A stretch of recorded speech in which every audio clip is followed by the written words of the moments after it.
Joining me namhlanje is a Zimbabwean singing sensation. Yes, a young lady that actually traveled most of Africa to draw inspiration for umculo wakhe. How crazy is that?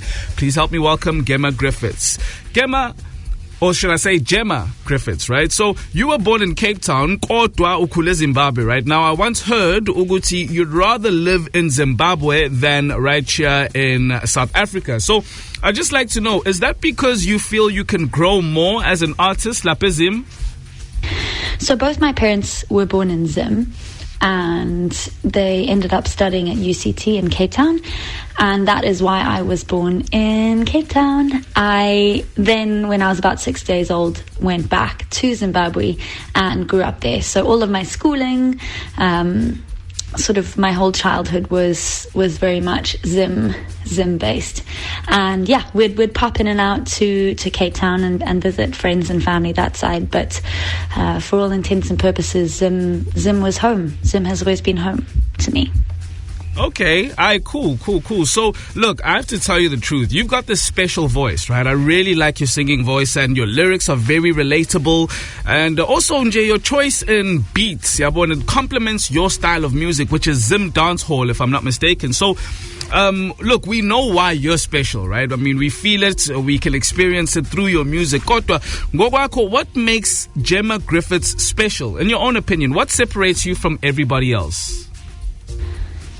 You know, I think you learn a lot from different musicians. I think there is such beauty in variety, and such importance in it as well, in being different and having your own voice, your own sound. And I think for me, the blend of music, the blend of Zim Dance Hall, which I grew up on, and that I fell so in love with during school, the blend of jazz, which I studied in terms of instrumentally, chord progressions, things like that, and then the sort of pop leaning of my voice, all of that blended together sort of becomes an amalgamation of a Gemma sound. Yeah, I think that's what I would say is the most Gemma thing about my music.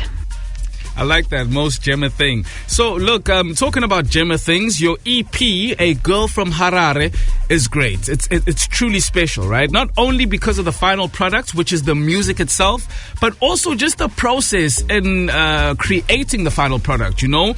How you traveled across 10 different African countries for over 500 days by car, to draw inspiration for this project. You know, I think that is so hectic. It's beautiful, it's hectic, I love it, right? So what made you decide to go for it, you know? And will you travel another 500 days to another 10 different nations to create another album? Is that like going to be your process going forward? Yeah, the journey was phenomenal. I would do it in a heartbeat again. I traveled 10 countries, 24,000 kilometers, and 500 days living and writing music and recording music in a Land Rover Defender. I had a roof tent on top and solar panels and a fridge and my studio portable and guitars and keyboards and microphones and beaters, and I just drove and I wrote music, and it was everything you could ever dream of. I wrote this project in total immersion of the places I was visiting, the people I was meeting, the sounds, the smells, you know, the essence of each place. And that journey that I went on really did culminate in this collection of music and pieces and stories and lessons that I carried with me from my home, from Zimbabwe, all the way across the continent. I would love to do it again, and I would in a heartbeat. I sort of had to stop because of COVID-19 and, you know, locking down, but ideally, and God willing, I'll be able to pick up where I left off at some point soon. That's amazing. That's honestly amazing. Look, I'd just like to ask you one final question. It's a bit of a personal one. So, Gemma, do you believe that you're the biggest artist to come out of Zimbabwe? Do I believe that I'm the biggest artist to come out of Zimbabwe? No, I don't. I've learned so much from the artists who have come before me, from Baba Tuku